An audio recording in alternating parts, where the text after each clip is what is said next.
SeaMan, Chapter 7, Perils in Paradise, April 7th through May 24th, 1805. Bursting with confidence, the explorers plunged into their second season of travel. They had tested their know-how along hundreds of wilderness miles. Why shouldn't they feel confident? Hadn't they struggled all the way up the river from St. Louis and weathered a winter colder than anyone could have imagined? Didn't they have the most powerful rifles ever made? Why, the men of the Corps of Discovery felt they could overcome any peril in the wilderness. Traveling against the Missouri's currents still took strength and patience, but the heavy, awkward keelboat had been sent back to St. Louis, and river travel was a little easier with pirogues and dugout canoes. Leaving Fort Mandan, the explorers traveled west through the flat country of the northern plains. Small groves of trees lined the river banks. Away from the river, there wasn't a hill, a tree, or even a shrub to block the view.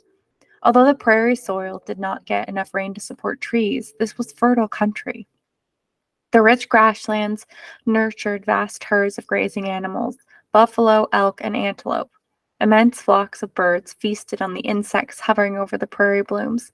Each day, the hunters returned with plenty of game. The men were astonished by the abundance of animal life. For frontiersmen, this was paradise. SeaMan helped hunt for the group's food supplies.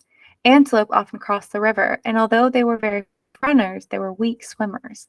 The explorers watched both wolves and bears catching the antelope in the water. SeaMan copied the wild animal's method of hunting.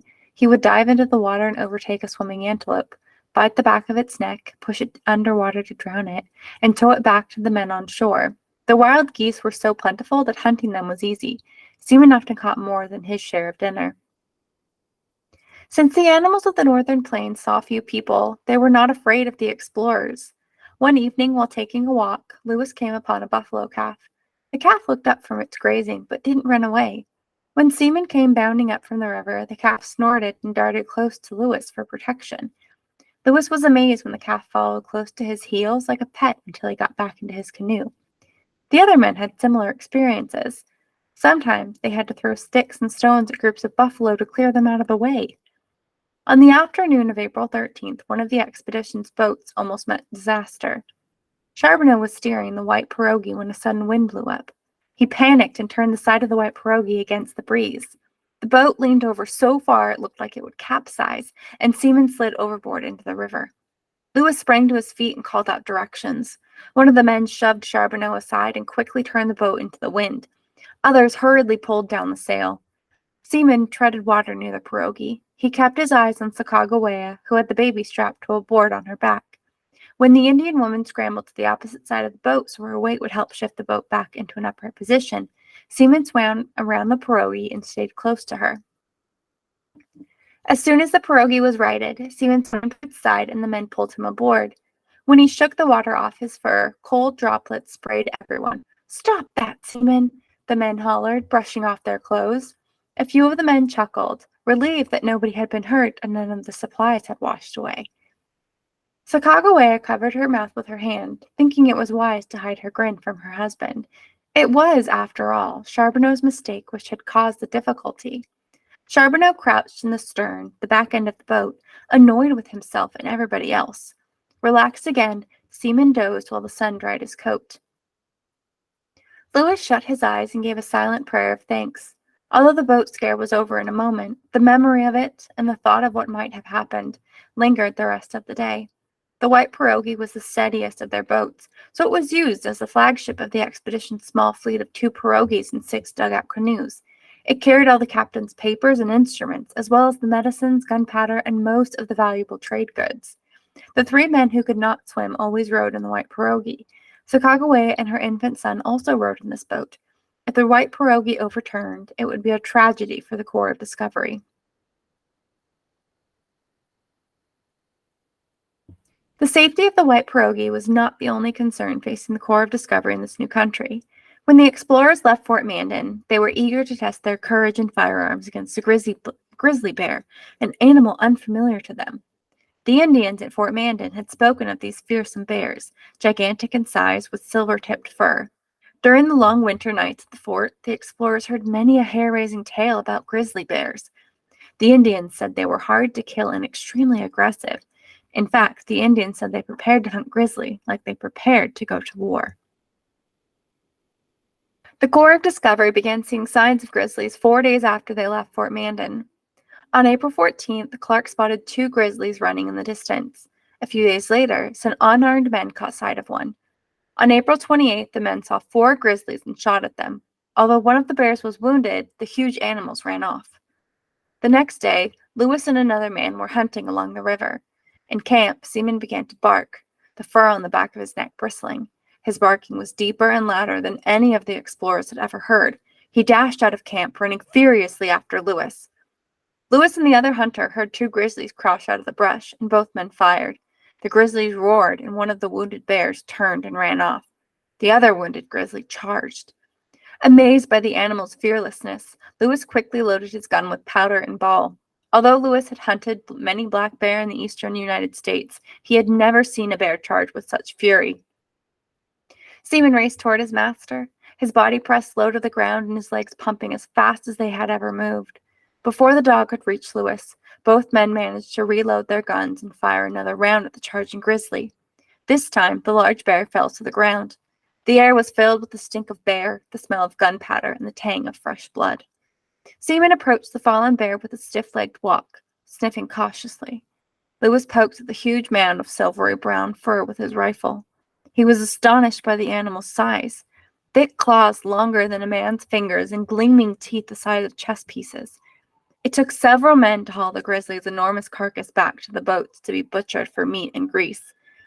Less than a week later, Clark returned from the hunt with a much larger grizzly and an even more frightening story. "Meriwether, we shot 10 balls into this monster," Clark exclaimed. "But he swam halfway across the river, dragged himself onto a sandbar, and roared for 20 minutes before he died. Oh, the commotion he made! It was enough to make Hercules tremble." Lewis lifted one of the bear's huge front paws. "This is a mountain of an animal," he exclaimed. He spread his fingers to measure the grizzly's deadly sharp claws. With these claws, he could rip open an elk like he was slicing butter. "I bet this grizzly weighs at least 500 pounds, Clark said, shuddering. When the men butchered Clark's grizzly, they discovered 5 rifle balls lodged in the bear's lungs. The animal should have died instantly. On May 11th, another wounded grizzly chased a hunter half a mile to the river's edge. The terrified man shouted at the boats, and a pirogue pulled over to rescue him. The bear ran off through the trees, and some of the men went in pursuit of the wounded animal. They chased it almost a mile through thick brush. Although the bear had already been shot through the lungs, it managed to run a mile and a half before dying. 3 days later, the explorers had their 4th and worst encounter with a wounded grizzly. This time, one bear fought off 6 men. With 6 musket balls already in him, the bear chased the hunters to the river. 2 of the men jumped aboard their canoe, and 4 of the hunters hid among the trees to reload. The hunters kept shooting, and the enraged bear chased 2 of the men off the side of the bank and down a 20-foot drop into the water. The bear plunged into the river after the men. He had almost reached the swimmers when one hunter finally shot him in the head. It took a total of 8 balls to bring down this beast, and the hunters had become the hunted by the time the grizzly was killed. Now the explorers understood why the Indians at Fort Mandan feared the grizzly bear. The grizzly was the terror of the West. Lewis wrote in his journal that he would rather fight 2 Indians than 1 grizzly bear. In spite of their wilderness skills and their powerful guns, the explorers were finding unexpected perils in this paradise. The river's unpredictable winds continued to pose a threat. Charbonneau was steering the white pirogue on May 14th when the wind picked up suddenly. Again, he panicked. Unfortunately, both captains and seamen were on the shore. Although the captains shouted directions, the wind drowned out their voices. They watched helplessly as the pirogue tipped. Seamen leaped into the river and began to swim for the boat. As the crew scrambled to recover control of the pirogue, water washed over its sides and swept some papers and instruments overboard. In the midst of the confusion, Sacagawea calmly stood and reached over the side of the boat. She snatched the lost articles out of the river. By the time seamen reached the boat, the crisis was over. The men helped the dog scramble aboard the pirogue. They scooped the water out of the boat and laid out the wet articles to dry. That day, the captains decided Charbonneau would not steer the white pirogue again. Although their respect for the translator had fallen, they were very impressed with his wife. Sacagawea had stayed calm in every crisis. She had proved herself as brave as any man in the Corps. The explorers knew how tricky boating on the Missouri was, and they had been warned about grizzly bears by the Indians at Fort Mandan. But the next peril in the wilderness surprised everybody in the Corps of Discovery. Beavers were plentiful along the Missouri River. Their thick, soft pelts were worth great sums of money in both the United States and Europe. Beaver meat was a welcome addition to the explorers' diet, and beaver tail was a favorite dish. As they traveled, the men shot at beavers or set traps for them. The hunters saved the hides to sell when they returned from the wilderness. Since beavers never charged at the men, and since seamen easily retrieved the wounded beavers from the river, none of the explorers considered beavers to be dangerous. On May 19th, one of the men shot at a beaver in the river. As usual, seamen leaped into the water to retrieve the game. When the dog dived underwater to grab it, the wounded beaver bit one of Seaman's hind legs. Seaman surfaced with the beaver in his jaws and swam toward the shore. A red trail billowed out behind him. With the limp body of the dead beaver clamped in his mouth, Seaman scrambled onto the bank. He began to hobble on 3 legs toward the hunter. "Seaman's been wounded!" yelled the hunter. Lewis came running. Seaman's leg was gushing blood. The hunter took the beaver while Lewis laid Seaman on the ground. Kneeling beside the dog, Lewis examined the wound. He applied pressure with his hands to try to stop the bleeding. "Give me something to tie around this wound," Lewis yelled. "Seaman's bleeding to death. The beaver bit through an artery." The hunter ripped a piece of buckskin from his shirt and handed it to Lewis, who tied the leather around Seaman's leg above the gash. A small crowd gathered to help. They lifted Seaman onto a blanket and carried him into camp. Sacagawea tore cloth for dressings, and York gently petted the dog while Lewis worked on his leg. It seemed to Lewis the wound would never stop bleeding. Seaman's deep brown eyes glazed over. He twitched from the pain when Lewis cut away his fur and stitched the ragged wound. But there was no need for the men to hold his big jaws shut because he never growled or snapped.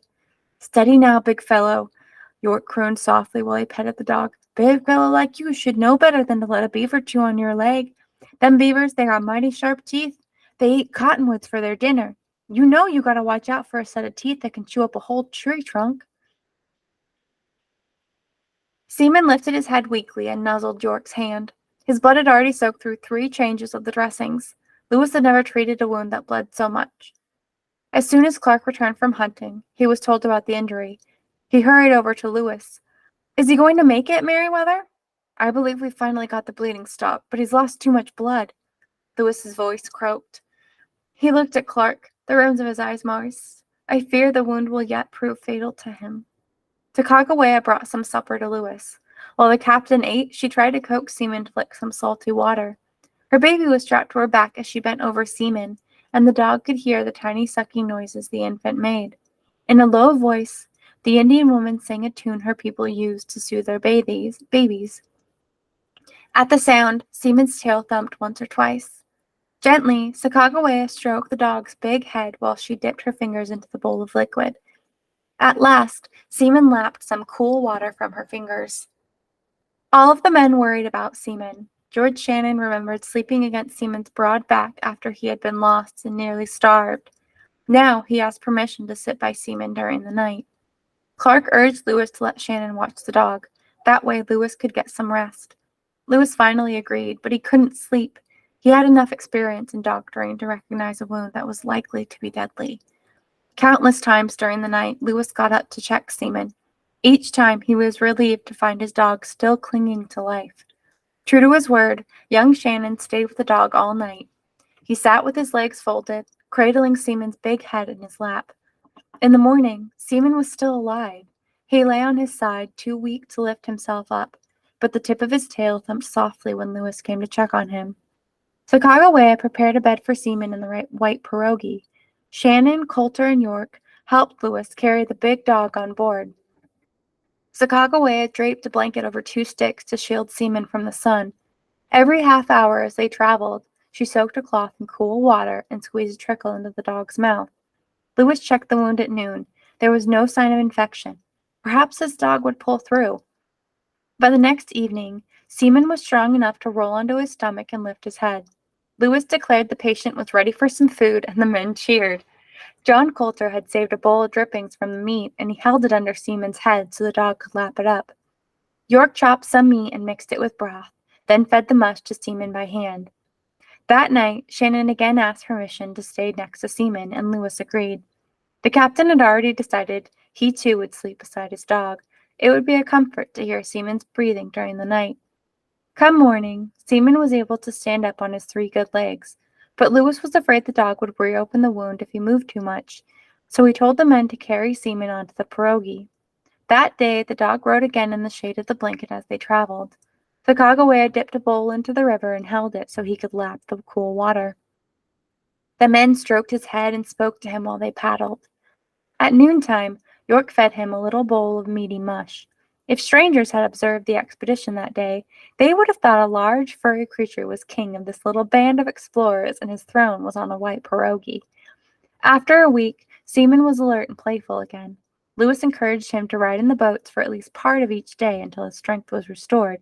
The men decided they would retrieve their own game until they were sure their dog was completely healed. But SeaMan had no trouble swimming, and when he ran, he amazed all of them by showing no signs of a limp.